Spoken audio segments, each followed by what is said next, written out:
Hi, it's Lindsay Garrison of On the Verge. This is video 2 in our Zoho CRM Custom View series. Last time I talked about how your database is made up of people and entities with different needs and preferences. They might be leads, prospects, or customers, perhaps in high tech, financial services, manufacturing. You can easily organize and work with them in Zoho CRM using custom views. You can carefully segment records, search within lists. We cover how to do that in the next video, and even integrate the records with Zoho campaigns to create instant mailing lists, my personal favorite. Let's take a look in CRM and go step by step. Of course, the first thing we need to do is understand what we're creating this custom view for. We want to be able to find in our database all contacts who are in Massachusetts in the manufacturing industry. So that's our starting place. Okay, we start by selecting the tab. Notice that we're already looking at a view limited to contacts that were new as of last week.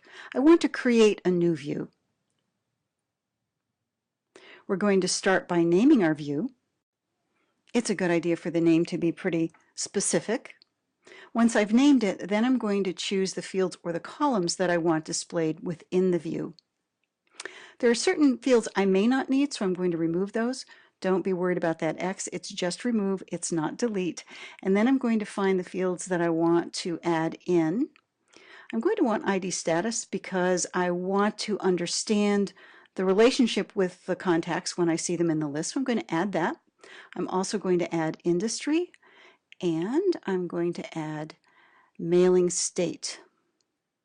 I can continue to add a reasonable amount of fields for the view. We're going to stop right here. Now the next thing we do is who can see the view? In other words, can all users access and use this? Is this only for my own use, or do I in fact want to share with selective sets of people? In this case, I'm going to keep it on show this custom view only to me. I'm the only one who's going to be working with it, so I want to keep the list clutter down to a minimum. Now we're going to select the specific criteria.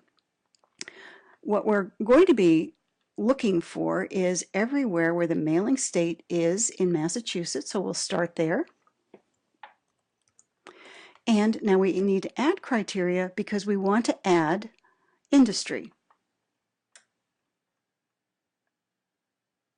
There it is.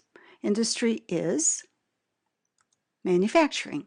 I can continue to add criteria. As I do, my view will be narrower and narrower in terms of the information that it presents to me. This is all I need right now, so I'm going to click Save.